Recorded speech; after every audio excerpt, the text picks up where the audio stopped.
Hi, my name is Kevin and I really hate overly long intros on YouTube. Welcome back to the Breakdown series. The series where we dissect, analyze, pick apart and put back together clips and scenarios that happened during the live stream over at twitch.tv/crashed. If you want to be a part of these as they happen live, come hang out. We're on air Monday through Saturday. If this is your first time watching a breakdown, I highly recommend checking out the rest of the playlist as well. A link to it will be in the description. One last thing before we start, if you are looking for a chill Discord community to discuss anything Tarkov related, find teammates, the group and more, come join us. The link will also be in the description. Okay, this is really starting to become a dangerously long YouTube intro. Let's get moving, literally. We find ourselves in the resort. This is one of my favorite places to fight in Tarkov. I love the urban areas because I have a much easier time spotting people in them. The resort has 3 floors so you can easily flank over and underneath. That's exactly what we do in this clip, and it pays off. As we discussed before, movement is arguably the single strongest weapon you have as a solo. Try to make the most of this whenever you can.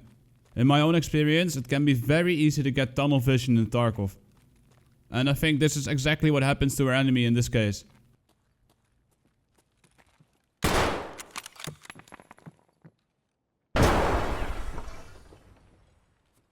Now that we are in an active firefight, as always, and you guessed it, pop a painkiller. This is a bit of a mistake that does not get punished. Instead of re-peeking the same angle like this, I would have been better off to run, jump past and peek from the other side.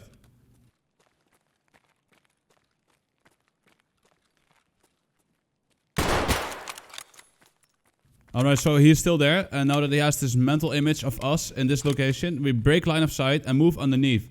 This is why you want to be patient and not run. Running is so loud, it will give the move away instantly. So we go a normal walking pace. Whenever in doubt, just use normal walking pace. It's fast enough and a lot more quiet. As we move up, I try to listen if I can hear any more sound cues. I don't hear anything, so we continue to push up.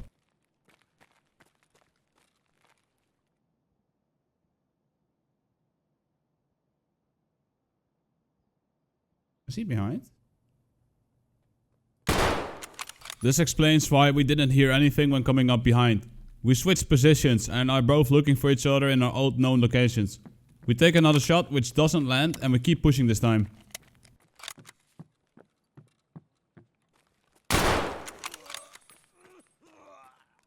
We drop one, but this is where the battle really starts. After killing one, never drop your guard. The golden rule of Tarkov is there's always another one. We continue to sweep the rooms and actively look for his teammate before we even think about looting.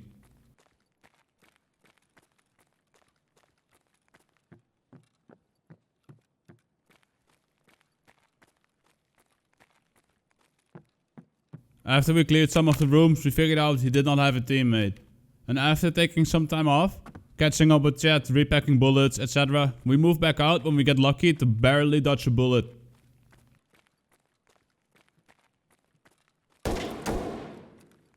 Another mistake in re-peeking the same angle. This is a really bad habit I have when I get so complacent. It would have been better practice to jump up on these boxes instead to be more unpredictable and get another angle.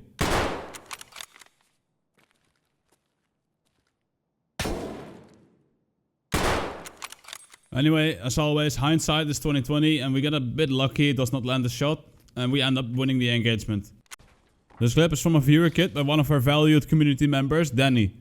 He gave us an AK with PSO scope and wanted to run with while he used a pistol. We ended up finding contacts at the shortcut on the customs. For some reason, my T-Rex eyes don't spot the guys on the right. They do spot us, however. After missing a couple of shots, we have to give up this position before we get domed.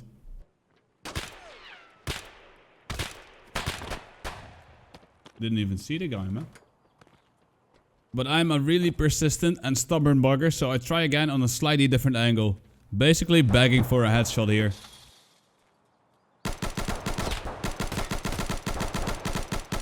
Get Danny. Meanwhile, Danny is already unloading, so we join up. Wish I had nades.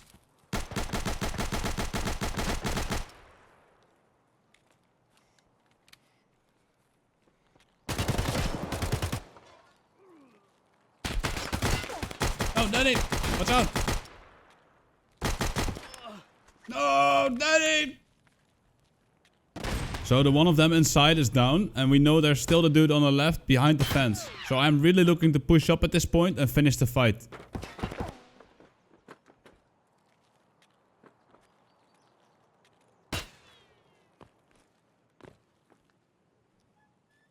This is tunnel vision 101. There's a window on the right coming up, and I completely disregard the fact that there could be someone behind it. Hello, good sir. How can I help you today? What? A suppressed DVL shot in the back is not what you ordered? You are leaving, sir? Sir? It's a free man. Now we know it's a free man and we don't have any nades. We have to find a different approach. We pop a pain and heal some vitals and think of something. Then I remembered the elevated bridge part behind us.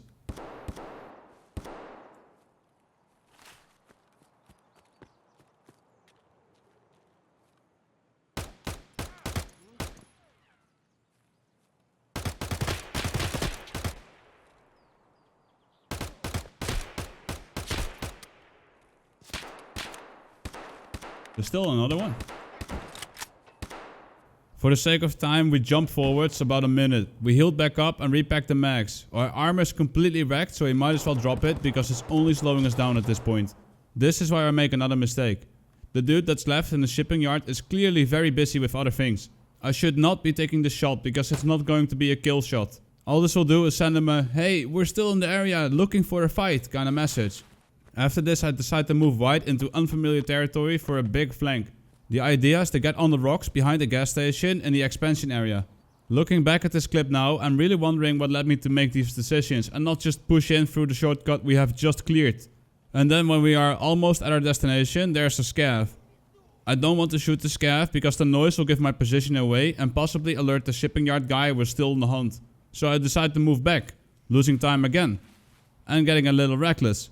I forget to make use of my scope and scope out the area I'm about to move into. All in all, a lot of mistakes in this clip. Watching this back now, I'm really scratching my head. What were you thinking, Kev? Anyway, we get punished for not making use of the scope and general bad calls.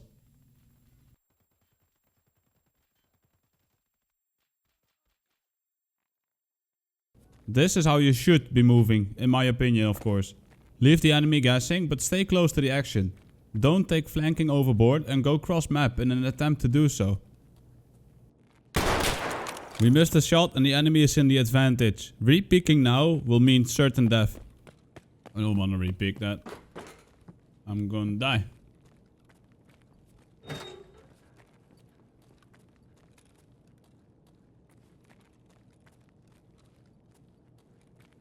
We don't know where the enemy has moved to in this time, so we run jump across and peek on the right to get information on where he is and maybe bait a missed shot.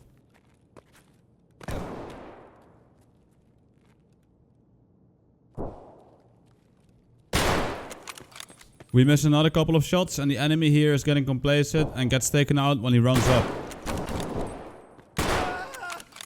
Different rate, but same principle. As we open the door we can see that this guy is pretty juicy.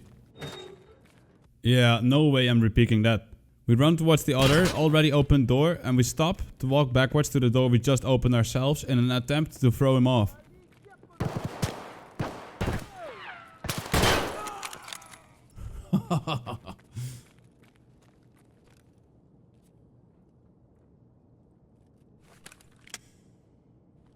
This one starts off really random.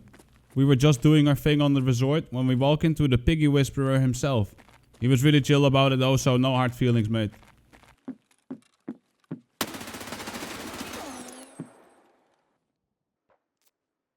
After the noise from his M4, I want to re-peek the hallway before I finish looting. In case somebody is about to answer the dinner bell that's just been rang. That was really, like, that even scared me a little bit. He was just chilling with the piggy, man.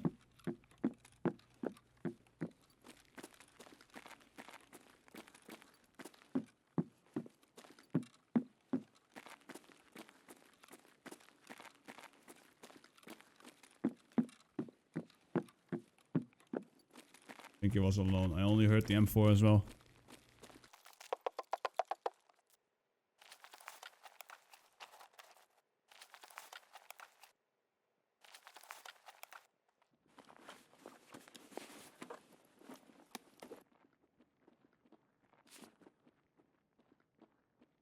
There's someone coming.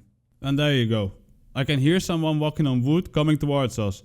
So we lay low and listen to gather as much information as possible before coming out the room. Dude. Judging from the footsteps, I can tell it's at least 2 guys. So instead of pushing, I waited to see if they would pass this room, to take them by surprise. They ended up not coming this way and I heard them move towards the west wing. So I stalked them. You know, listen out, listen for footsteps. It was at least 2 guys. So I can do the reckless thing and push, which I usually do. And what gets me killed? Upstairs? As we get closer, I can hear them again moving on wood. So we take it slow and we listen out.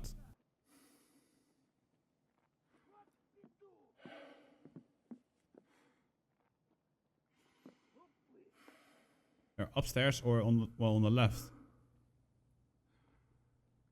310 or 308.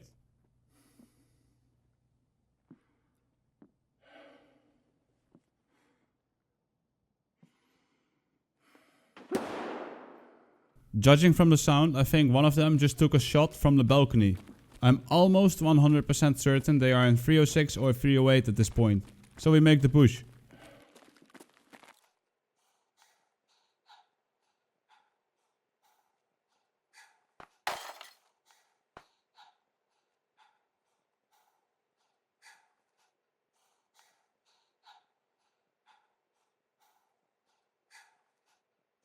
Same thing as before. Because I know it's a 2-man, I want to ambush them. They are pinned in these rooms on my left, so I wait a little to see if they come out, before I lose my patience.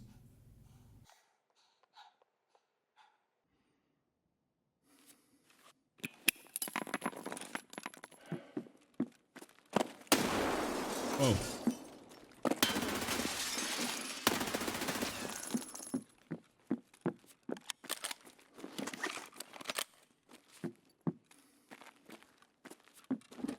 Next to me.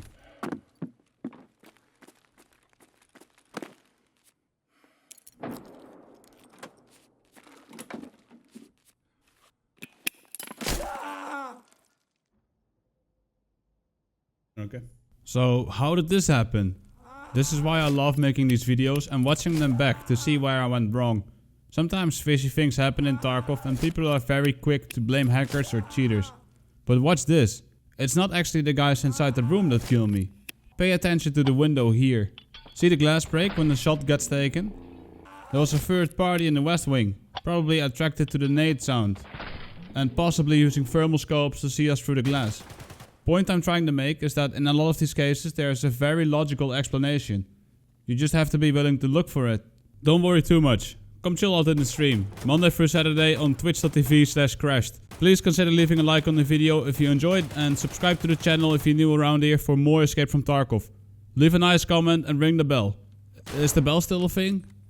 Well, if it is, then be sure to smash it. See you next time.